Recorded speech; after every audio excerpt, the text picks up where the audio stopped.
short time ago, the United States military began major combat operations in Iran.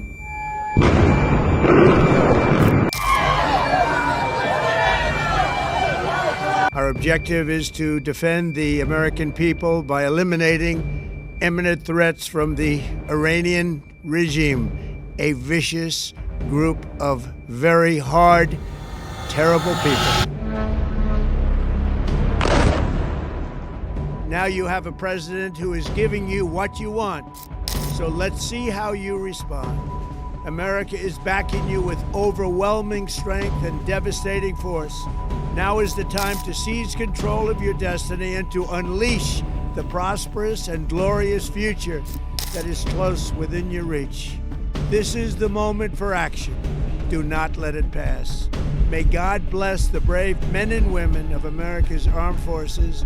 May God bless the United States of America. May God bless you all.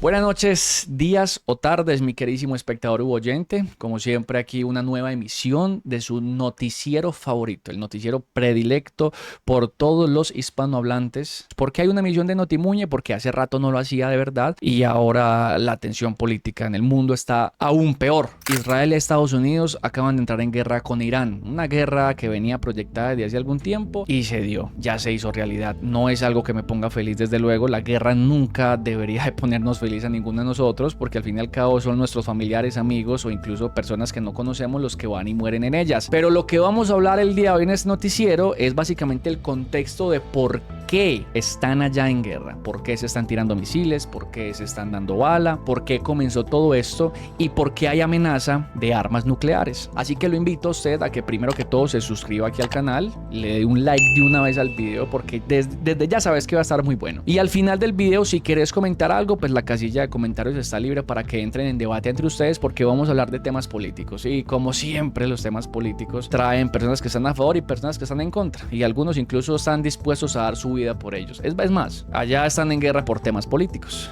Entonces, como siempre que se habla de política aquí en el canal, pues también entran en guerra en los comentarios. Sin embargo, esto va a ser de una manera lo más imparcial posible, entonces esto va a ser meramente informativo. Lo invito a que se siente, a que le termine de ir muy bien en lo que sea que está haciendo, y como siempre, un saludo y un abrazo muy especial para todos los colombianos o aquellas personas que se encuentran fuera de su país intentando rebuscarse la papita, intentando salir adelante. Un abrazo muy especial para todos ustedes a la distancia. Cuídense bastante y muchas gracias por hacer parte de la comunidad. Comencemos pues. Antes de darle el contexto de por qué Estados Unidos, Israel e Irán entran en guerra, tendremos que dar mucho tema histórico. Pues no demasiado como si yo fuera un historiador, por cierto. Mucho respeto para todas las personas que son politólogas, que sí saben pues por completo de este tipo de temas. Yo, como les digo, pues simplemente soy un aficionado a la información, del conocimiento, y pues me gusta investigar y dar mis opiniones. Sin embargo, en el Notimuñe no son opiniones mías, sino las cosas que se logran encontrar en internet en diferentes medios de comunicación. Vamos desde el inicio y es hablar acerca de las bombas nucleares. ¿Qué son? Y me parece importante que tengamos contexto de esto, porque es algo que a futuro se puede ver, quizás pueda incluso suceder, que esperemos que obviamente no, pero son muchos países los que hoy por hoy tienen en su poder armas nucleares. ¿Qué es la bomba nuclear? Probablemente usted ya ha escuchado de las únicas que han podido arrojar en la historia de la humanidad, que es desde luego Hiroshima y Nagasaki. Pero es que, ¿qué es lo que hacen? ¿Qué tipos de bombas nucleares existen? ¿Y cómo comienza todo esto? Bueno, una bomba nuclear, por definición, básicamente es una bomba que libera una enorme cantidad de energía a partir del núcleo de los átomos. Lo voy a decir de manera genérica porque yo tampoco es que sea ni físico, ni soy químico, ni tampoco soy armamentista, ni nada de eso. Yo también a duras penas logro entender o comprender cómo es que es el funcionamiento de esto, pero pues se los voy a decir tal cual como lo investigué. Hay dos tipos de bombas nucleares y estas son por fisión y por fusión, que es lo mismo que se utiliza con el tipo de la energía nuclear. La de fisión, por ejemplo, fueron las bombas utilizadas en 1945, es decir, en la Segunda Guerra Mundial para finalizarla en cuanto al frente del Pacífico, que era el frente pues con Japón, ¿sí? Las famosas bombas de Hiroshima y Nagasaki. ¿Cómo funcionan estas bombas de fisión? El núcleo de un átomo pesado se divide en dos fragmentos más pequeños. ¿Cómo lo logran? Siendo impactado por un neutrón. Cuando esto sucede, libera mucha energía, que aquí es donde viene lo de la fórmula que sacó Einstein. La fórmula de Einstein, de hecho, intentaba transmitir que desde una partícula muy pequeña se podía liberar muchísima energía. Libera energía, libera muchos más neutrones, que estos a su vez, pues obviamente dividen también el átomo, ¿cierto? El núcleo del átomo en dos, y por eso es que se termina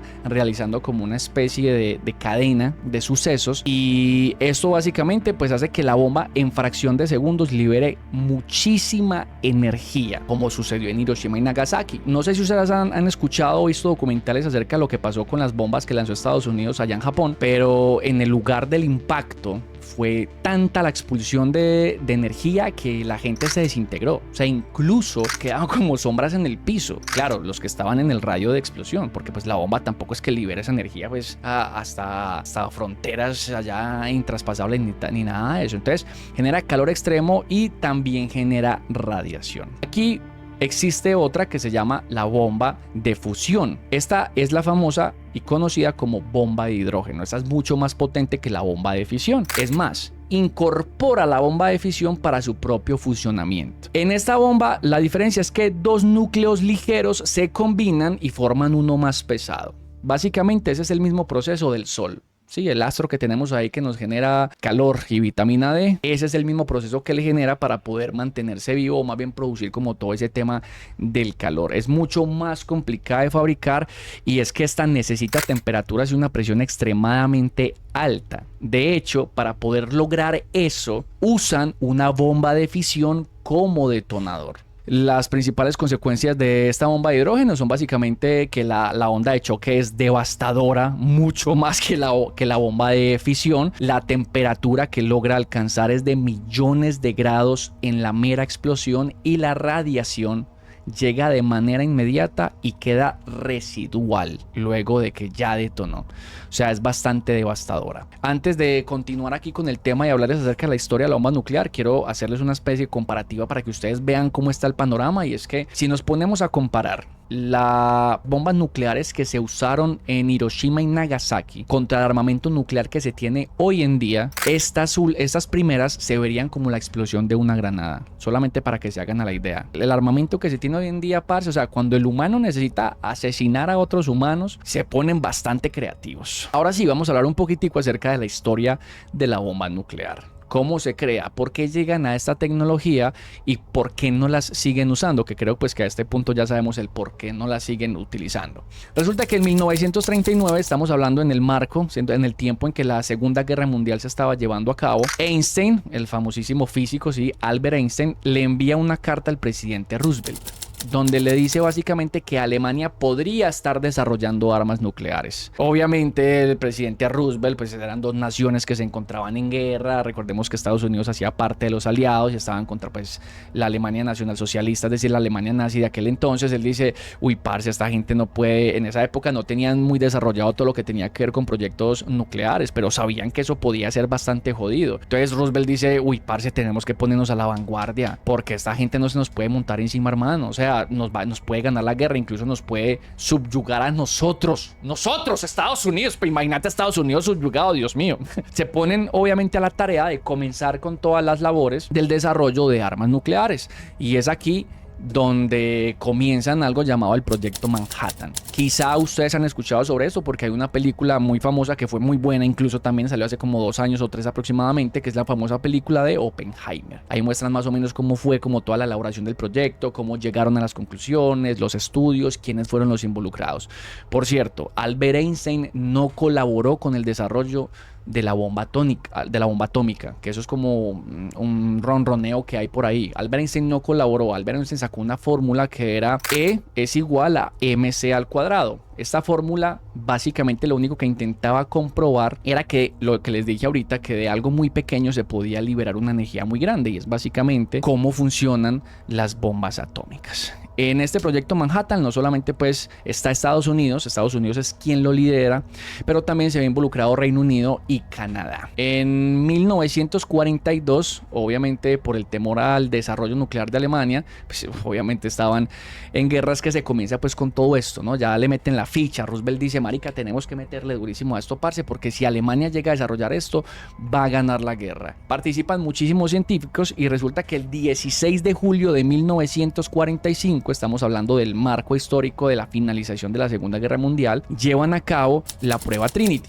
La prueba Trinity consistió en hacer las detonaciones de las primeras bombas nucleares, pero de manera controlada en el desierto de Nuevo México. Fue un éxito, ¿no? Esa gente vio explotar eso y dijo, ganamos la guerra. Para que entiendan un poquitico, resulta que la potencia de explosión de esa prueba Trinity en el desierto de Nuevo México fue el equivalente a 20 toneladas de TNT. De verdad, ellos vieron eso y dijeron, ya ganamos la guerra. Nadie tiene un arma tan devastadora como la que acabamos de crear. Este es el fin de la guerra y el comienzo de nuestro prime, porque claro, iban a tener un arma que otras naciones no iban a tener y eso iba a ocasionar muchísimo miedo. El 6 de agosto de ese mismo año, es decir, de 1945, Estados Unidos lanza su primera bomba nuclear en Hiroshima, la famosa bomba Little Boy. Esta bomba era de plutonio, cae en Hiroshima y el daño es devastador. Japón no sabe qué carajo les acaba de impactar, no saben qué arma están usando, o sea, la cosa fue jodida.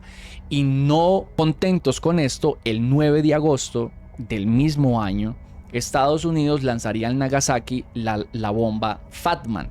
Esta bomba nuclear sí era de uranio. El resultado del operativo es que se estima que aproximadamente entre 150.000 personas y 200.000 perdieron la vida. Esto fue tan jodido que la gente sencillamente quedó borrada de la faz de la tierra, como si nunca hubiera existido. Su sombra quedó pintada en las paredes, en los suelos. Fue muy maluco, parce. Y pues a eso se le sigue las personas que no murieron o a las que no le quitó la vida el impacto, pero sí la radiación, y comenzó a descomponerlas, porque ustedes saben que básicamente la radiación hace que las moléculas o las partículas de nosotros se bugueen, comiencen a trabajar mal. La gente terminaba con quemaduras, con el cuerpo totalmente quemado. O sea, esto fue terrible, parce. Fue terrible. El 15 de agosto, Japón se rinde y la Segunda Guerra Mundial por fin finaliza. Lo hicieron, ¿no?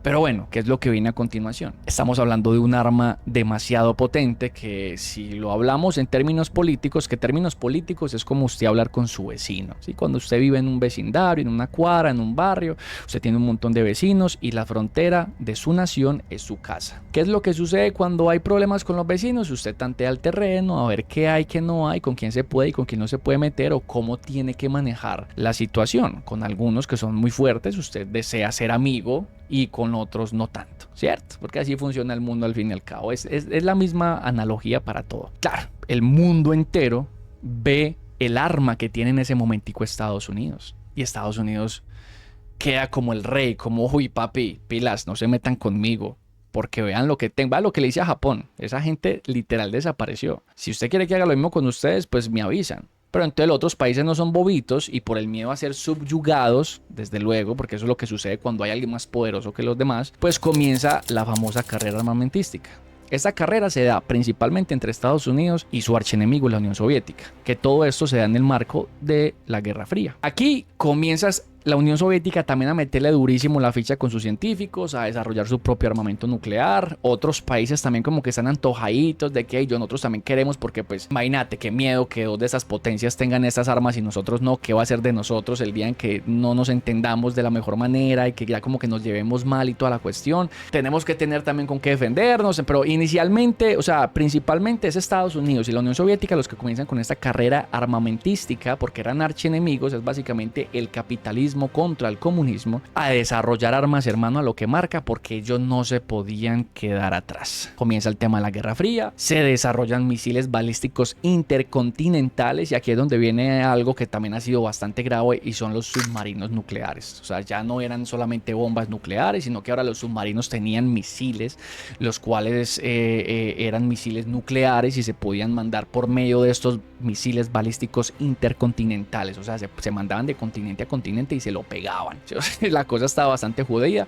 Por ahí, de hecho, hay una historia, no la recuerdo a la perfección, pero la pueden buscar en internet, sobre cómo un oficial de submarino ruso evitó una catástrofe nuclear, porque el submarino perdió la comunicación básicamente con el exterior, y en sus órdenes estaba que si perdían la comunicación durante tanto tiempo tenían que activar protocolos para mandar sus misiles nucleares, y el tipo se negó. El tipo se negó rotundamente. Él no creía que estaba pasando algo en el exterior, y afortunadamente, hermano, no lo hizo, porque las consecuencias hubieran sido catastróficas. O sea, realmente en ese momento, por cómo estaban las tensiones políticas y el tema de la carrera armamentística, todo esto se pudo haber ido al carajo.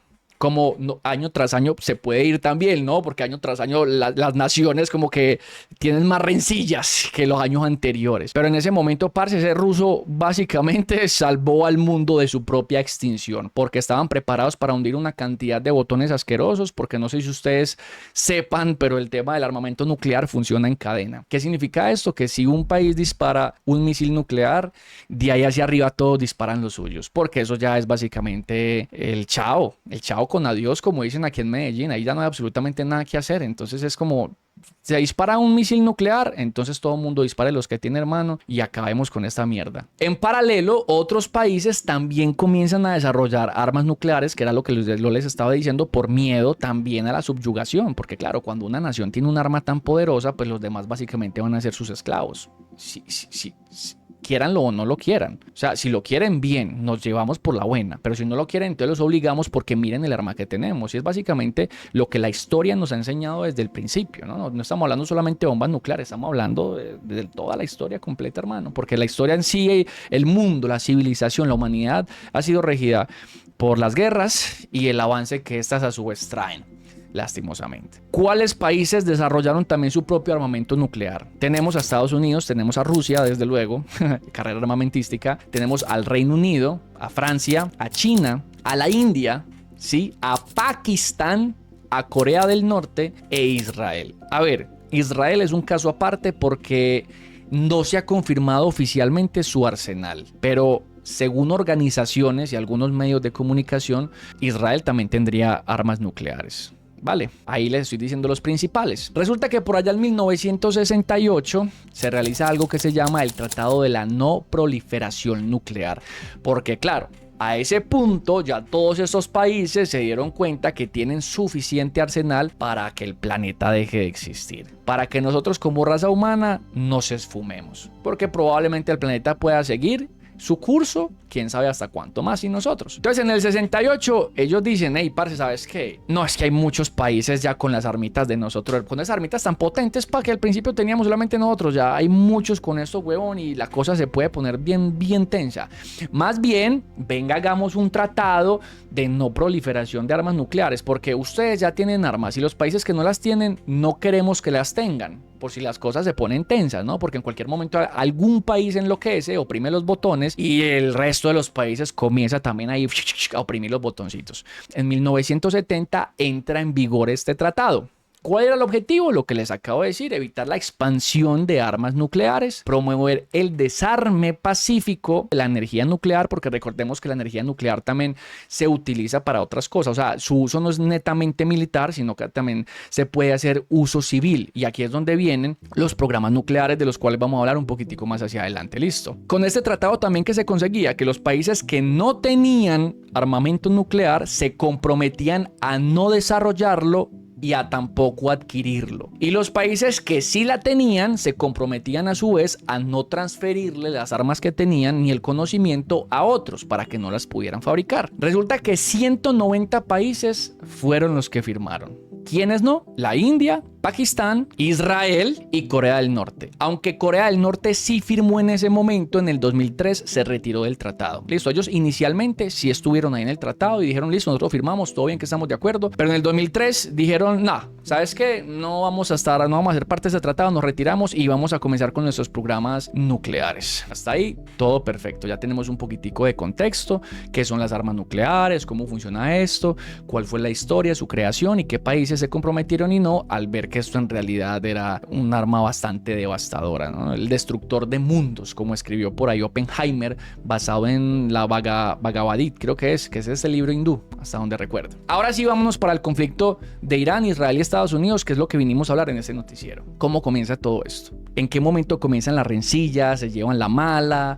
¿Por qué terminan atacándose de un momento a otro? Y claro, nosotros que estamos al otro lado del mundo, pues no nos damos cuenta de muchas cosas. Resulta que en 1948, después de que se acaba la Segunda Guerra Mundial se acaba en el 45, con el lanzamiento de la bomba, ¿cierto? Recordemos pues todo el tema de los campos de concentración, de la persecución a los judíos por parte de los alemanes, y todos esos judíos que lograron salvar, los envían a lo que sería hoy en día Israel, que en esa época pues todo eso era territorio de Palestina. Sí, yo sé que ahí van a brincar más de uno, papi, les debe estar picando pues a más no poder, pero las cosas como son, en ese momento todo ese territorio hacía parte de Palestina. Sin embargo, allá convivían las religiones normales, tranquilitos, de manera pacífica, pero cuando todos estos judíos los envían para este territorio, pues comienzan a conformar, gracias a la ONU, lo que sería su nación, Israel, pero expulsando a los palestinos del sector, ¿no? Entonces las cosas se ponen tensas, ahí las cosas se ponen tensas, parce, y comienzan las peleas entre las propias tribus, entre peleas, tensiones políticas, religiosas, etcétera, etcétera, porque todo este sector era árabe, muy separado del mundo de Occidente, que Occidente entiéndase como Europa y Estados Unidos incluso también, nosotros también. Entonces, todo ese sector es como árabe, que es algo totalmente diferente, un sistema político diferente, religiones pues algunas muy radicales incluso, y claro, meten aquí Israel, y Israel obviamente gracias a la ONU, que sería parte de Occidente, pues comienza obviamente con el delineamiento y la delimitación de lo que sería su nación. Inicialmente pues algunos países de toda esta parte árabe pues no estaban de acuerdo porque sentían que le estaban expulsando como a su propia gente que había vivido ahí por muchísimo tiempo. Ahora, si esto es legítimo o no es legítimo, que por las santas escrituras, que porque yo no sé qué, que yo no sé qué carajos, ahí pues yo no me voy a meter, mi hermanito, la verdad. Cada quien puede sacar su conclusión, depende de su conocimiento y lineamiento político, porque como les digo aquí, la política también tiene un juego, ¿sí? Es bastante, entra en vigor, el tema de la política entra en vigor en básicamente todo, pero a lo que vamos es que en el 48 ya Israel se conforma como una nación. Algunos países no estuvieron de acuerdo, pero extrañamente Irán lo reconoció. Lo irónico de todo esto es que desde 1950 hasta 1970 aproximadamente, entre estas dos naciones, es decir, Irán e Israel, se llevan la buena, cooperan, son pacíficos, no se tiran duro, pues tienen rencillas pero suaves como cualquier otros países, pero como que, hey, parce, es la buena, yo lo reconozco a usted como una nación, hagamos negocitos, no pasa nada, hermano, es como la conexión con el mundo de Occidente, hagamos las cosas bien. Resulta que en 1979 sucede algo que se conoce como una revolución islámica en Irán, y aquí es cuando derrocan al Shah. Resulta que el Shah era el monarca, es decir, el que mandaba en ese momento, el duro de Irán, pero el señor era pro-occidental. Probablemente por esos lineamientos políticos o ese pensamiento es que reconoció a Israel como un estado y tenía buenas relaciones con él. Cuando sucede toda la revolución islámica en el 79, al tipo lo derrocan y sube al poder alguien llamado Ruhollah Khomeini. Este señor es un ayatollah. Ahora, ¿qué es un ayatollah? Porque en estos días en las noticias también se ha dado a conocer que el líder supremo de Irán fue asesinado, que el ayatollah yo no sé qué, y en Los Simpsons también han nombrado la ayatollah, ¿sí? ¿Qué es la ayatollah?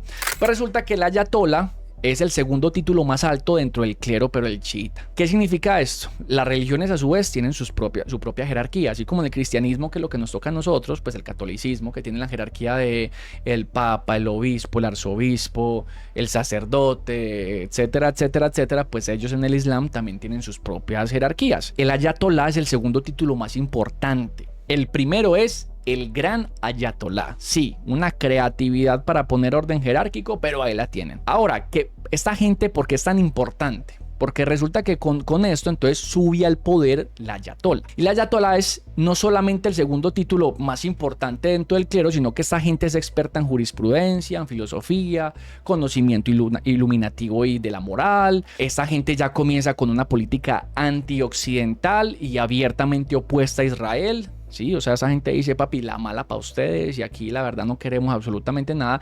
Y resulta que luego de la Revolución Islámica, ellos también tienen poder político, así como lo tuvo en alguna época el cristianismo, ¿no? Que reinaban de la mano con reyes y la nobleza y toda esa cuestión. Ellos tienen poder político, o sea, no solamente religioso, sino político, y todo concentrado en la misma persona. Tienen el poder sobre ejército, sobre las ramas judiciales, es decir, el tema de las leyes y las políticas exteriores. O sea, esta gente es la que manda. Esta gente no. Este señor, o sea, el que denominan como ayatolá, es la persona que en realidad manda. ¿Cómo llegan a ese poder? Pues ellos tienen un proceso, unas escuelas, un montón de estudios, y cuando otros clérigos chiitas lo reconocen como uno de los más tesos, por así decirlo, es cuando ya sube como un ayatolá y se le da el título. ¿Qué es lo que sucede con esto? Que según lo que estamos viendo, desde que se monta este señor por allá en el 79, es su familia la que comienza a heredar este puesto, que me parece que es una dictadura, ¿no? Eso es como un mecanismo de dictadura.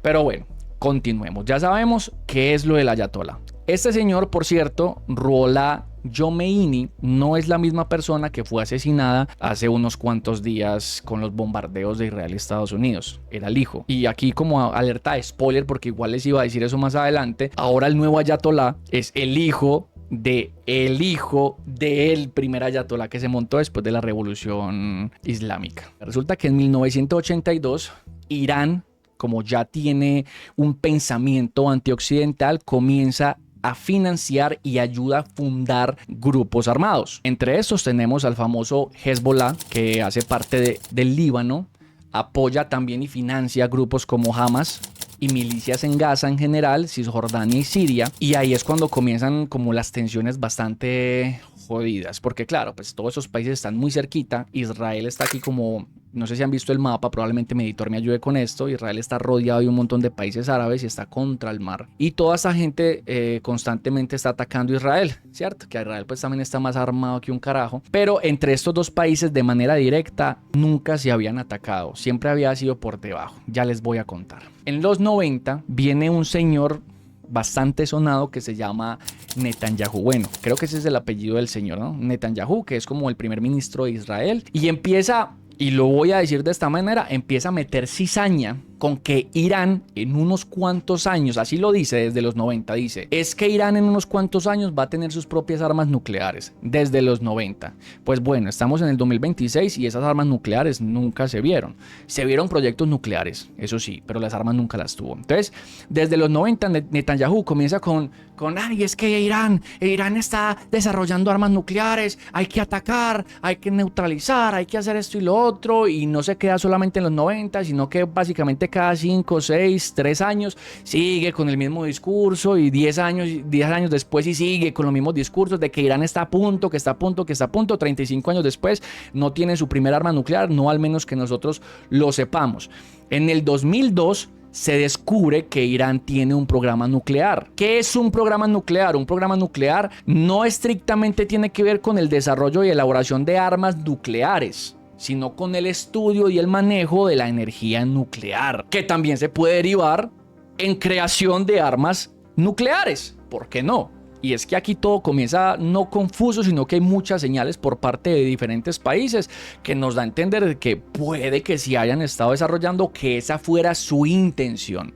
Listo, entonces en el 2012 se descubre ese programa nuclear iraní, comienzan las tensiones entre Israel y Occidente en general por la posible fabricación de armas nucleares, e Israel comienza a atacar a Irán de una manera encubierta. Aquí comienzan entre estas dos naciones con unos ataques, prácticamente lo que sucedió en la Guerra Fría entre la Unión Soviética y Estados Unidos, ¿sí? Que no era una guerra pues allá Vox Populi donde todo el mundo iba y mandaba soldados, pero pues todo el mundo sabía que se estaban matando entre ellos, se querían exterminar. Pues aquí sucede exactamente lo mismo. Israel comienza a atacar a Irán de una manera encubierta, en la penumbra, en la sombra. Entonces comienzan a hacer saboteos, a mandar espías, realizan incluso ciberataques, hay asesinatos de científicos iraníes, se atacan posiciones iraníes, por ejemplo, en Siria, y aquí las tensiones políticas pues como que se ponen más jodidas porque entonces Irán, recordemos que ellos financiaban estos grupos, que estos grupos a su vez atacaban a Israel. Entonces, para que la guerra continuara siendo silenciosa, entonces Irán inyectaba dinero, compra de armamento, se lo daba a estos grupos y estos grupos atacaban a Israel. E Israel al mismo tiempo continuaba atacando a Irán por debajito y así sucesivamente, pero todo calladito, ¿sí? Las naciones en el mundo político oficialmente entre ellas no se estaban atacando, pero todo el mundo sabía que se llevaban la mala. Mientras tanto, y sucede todo y pasa todo este tiempo, Netanyahu seguía diciendo lo mismo desde los 90, Irán está a punto de tener armas nucleares, Irán está a punto de tener armas nucleares, etcétera, etcétera, etcétera, etcétera. Ya vamos llegando básicamente a la actualidad para que entendamos un poquitico más. En el 2024 explota todo, mi hermano. Resulta que el 1 de abril Israel bombardea el consulado iraní en Damasco. Sin previo aviso, sin nada de nada. En ese bombardeo al consulado iraní mueren varios oficiales de alto rango iraníes, desde luego. Entonces Irán dice, uy, pero estos manes, ¿qué, huevón? O sea, uy, pero esos parceros, ¿qué? No nos estamos atacando pues por debajeados. ¿Cómo me vas a bombardear mi consulado en Damasco? Se enojan y por primera vez Irán ataca de manera oficial y directa a Israel por medio de la ayuda conjunta de Irak, Líbano y Yemen. Es cuando envían más de 300 drones y misiles. Y en octubre de este mismo año, del 2024, Irán envía de 180 a 200 misiles balísticos. La mayoría de ellos son interceptados. Algunos, como les digo, caen en territorio israelí, generan algunos daños, no demasiado que digamos, pero pues al fin y al cabo daños. Pero la mayoría de esos misiles balísticos pues terminan siendo interceptados. Y entonces Israel responde de la misma manera, atacando objetivos dentro del territorio iraní. Para la desgracia de Irán, ellos sí no cuentan con estos sistemas tan avanzados de interceptación y muchos de ellos sí terminan impactando en los blancos. En el 2025 tenemos algo un poco más agresivo, y es que es cuando comienza algo que se conoce como la guerra de los 12 días, estrictamente porque duró 12 días, ¿no? Resulta que el 13 de junio del 2025 Israel lanza una ofensiva aérea contra Irán. En esa ofensiva, ¿qué hacen? Atacan instalaciones nucleares, bases militares, centros de mando, defensas, pues a tratar de neutralizar las defensas enemigas, incluyendo las defensas antiaéreas. Y aquí es donde Estados Unidos entra de manera oficial en el conflicto. Estados Unidos es básicamente el hermanito mayor de Israel. Israel es como la persona que se pone a pelear con todo mundo y que le busca pleito y luego llama a Estados Unidos para que por favor le colabore. Estados Unidos decide entrar aquí de manera directa en el conflicto y es cuando tenemos la noticia de la famosa bomba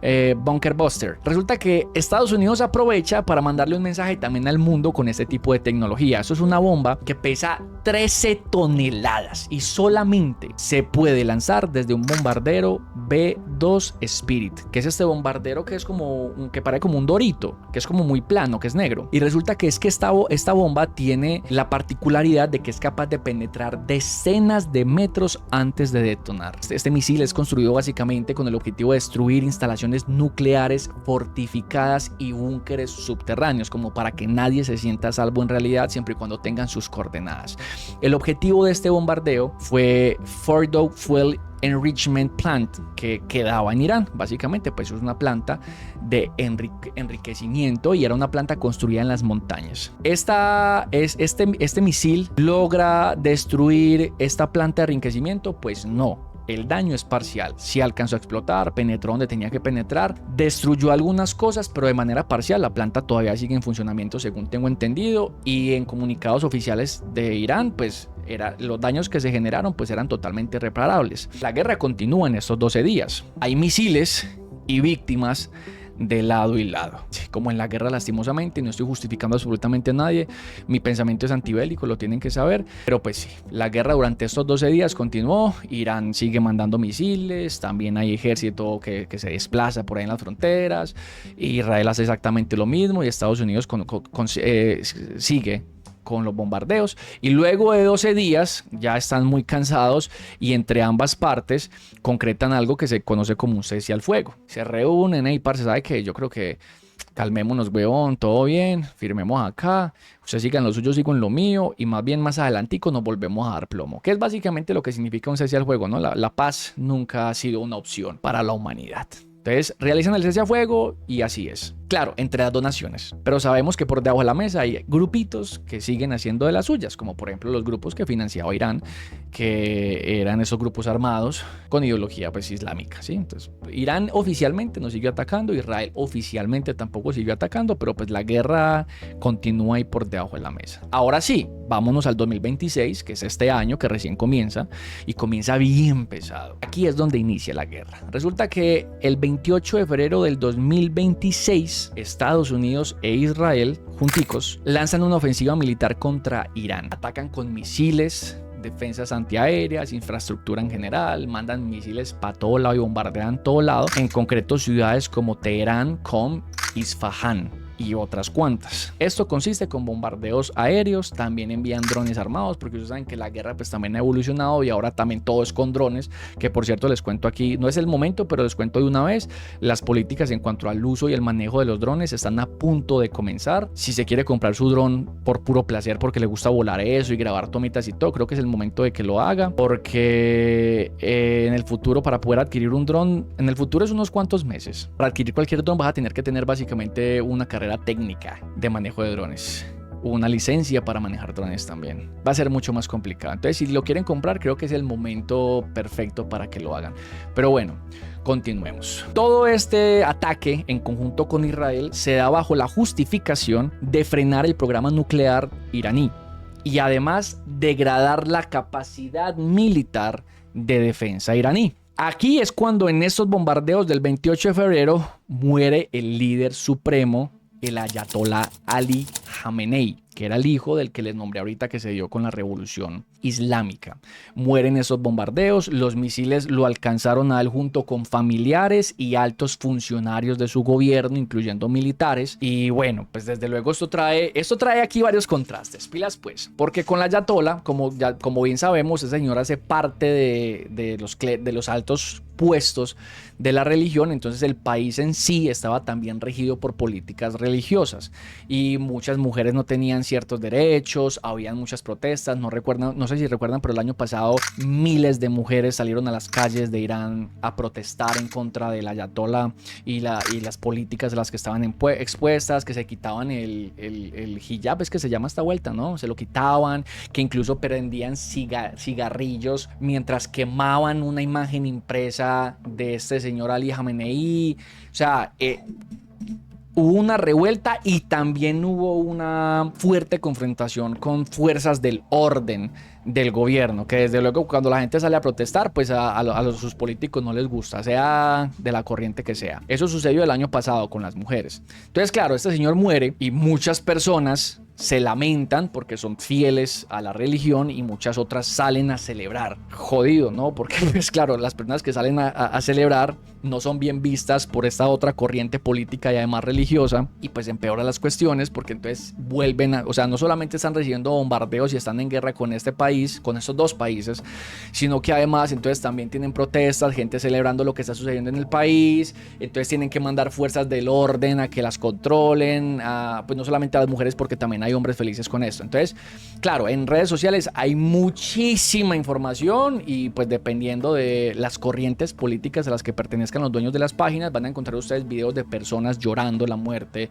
del ayatolá y van a encontrar en otras páginas un montón de gente en la calle celebrando y llorando de la felicidad, que porque por fin mataron a ese tipo, que qué maravilla, que yo no sé qué. Pero como siempre sucede, no basta con la muerte o la captura de un miembro que prácticamente gobierne un régimen, porque se va a montar otra persona, y en este caso no es la excepción. Pues resulta que su hijo Mojtaba Khamenei, que es su hijo mayor, ahora es el nuevo ayatolá.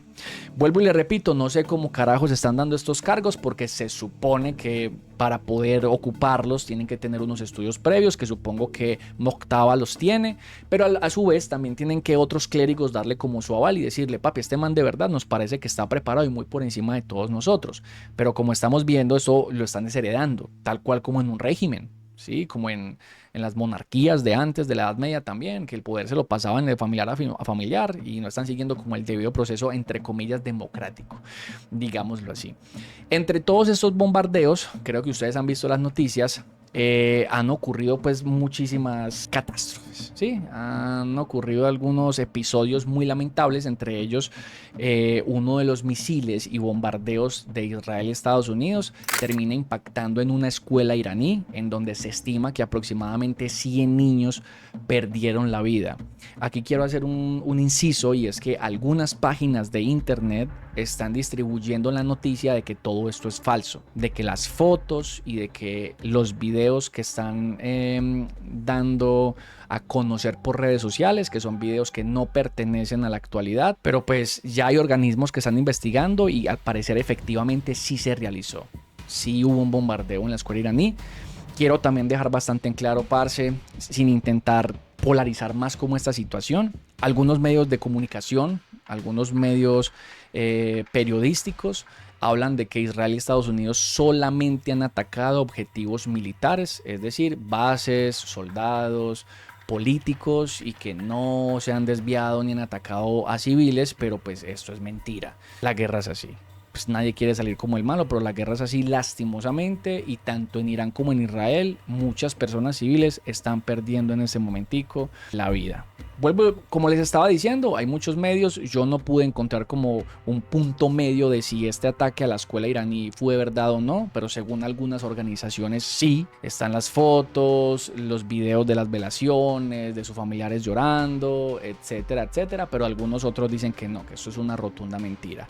Como todo en el mundo, ¿no? La noticia, la polarización y la política. Les cuento pues que obviamente con esto de la muerte del ayatollah y que un montón de personas salen a celebrar, Irán queda sin internet. Tengo entendido que hasta la fecha de hoy, 4 de marzo del 2026, Irán no tiene acceso a internet para que las personas, estrategias usadas, ¿no? No es el único país donde ha sucedido eso. Los dejaron sin internet para que básicamente no puedan tener conexión con el mundo exterior y mostrar qué es lo que está sucediendo. Con toda esta guerra y todas estas explosiones que están sucediendo, pues se estima que cerca de 30.000 personas en este momento están siendo alojadas y además registradas en refugios colectivos, mientras otras personas duermen en sus vehículos a orillas de carreteras. ¿Por qué?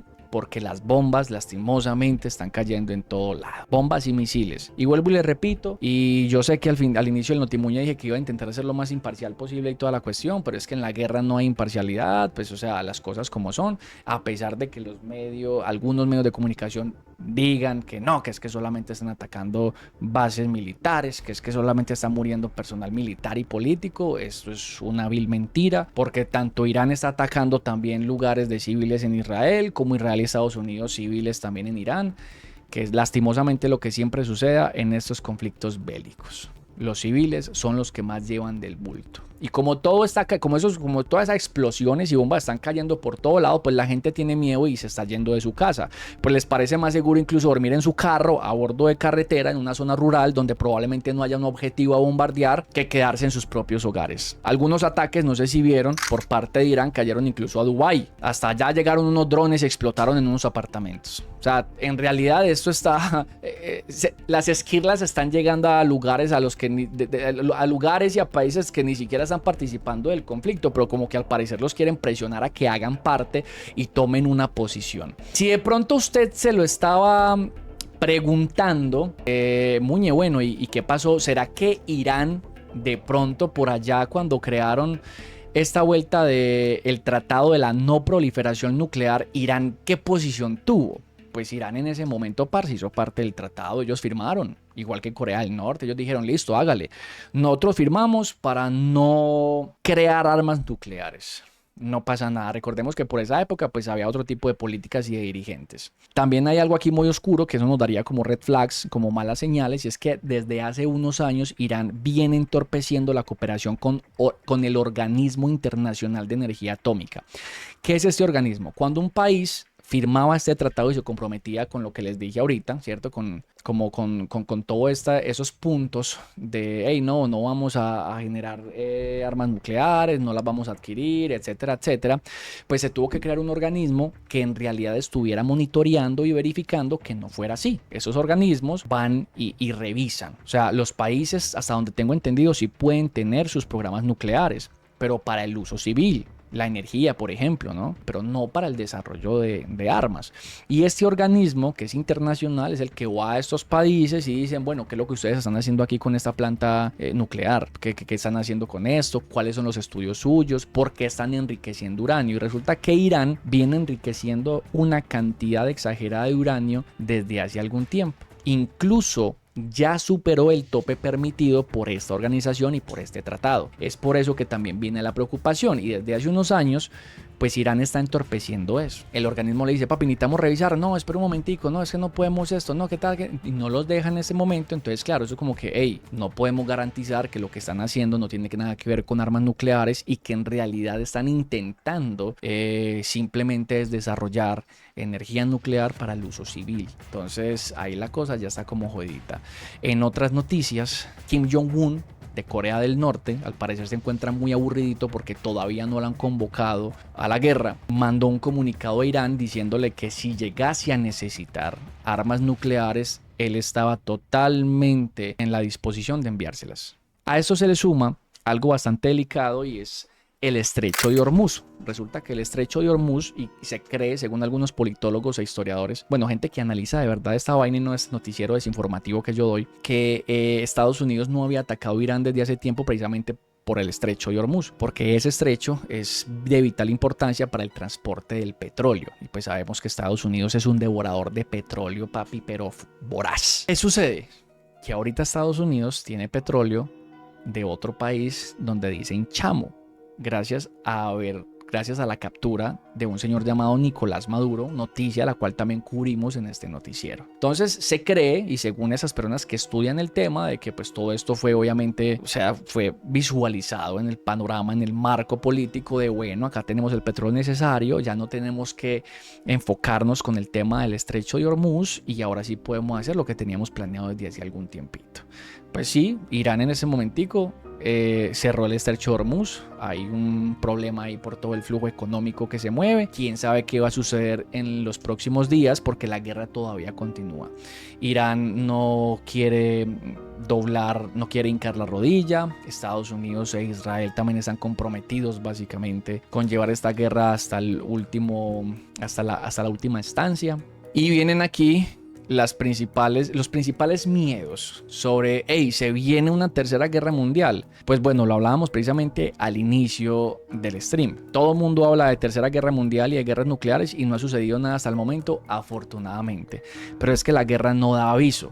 Y por cómo están las tensiones, en cualquier momento a alguien se le ocurre oprimir el botón equivocado y de ahí hacia arriba todos son botones. Y la cosa se puede complicar. Más teniendo en cuenta el tema de todas las armas nucleares que se encuentran en el mundo. Espero que hayan entendido un poco del origen y el porqué de todo este conflicto que se está viendo en Medio Oriente en este momento. Es muy lamentable la pérdida de vida de personas civiles. Como dijo Donald Trump no dijo es lamentable. A él le preguntaron que si no le preocupaba que atacaran o bombardearan Estados Unidos y Trump simplemente dijo, bueno, pues es lo que pasa en la guerra. Pues a mí sí me preocupan las vidas civiles de personas que no tienen nada que ver en estos conflictos, que por lo general son conflictos que se dan por sus dirigentes y no por sus habitantes. Y luego se están dando la mano como si nada hubiera sucedido mientras la sangre sigue allá abonando los campos de todas las personas que murieron lastimosamente para que estas dos personas se sentaran a darse la mano y a tomarse un tintico y a tomarse una fotico para salir en una revista. Es lamentable lo que está sucediendo, espero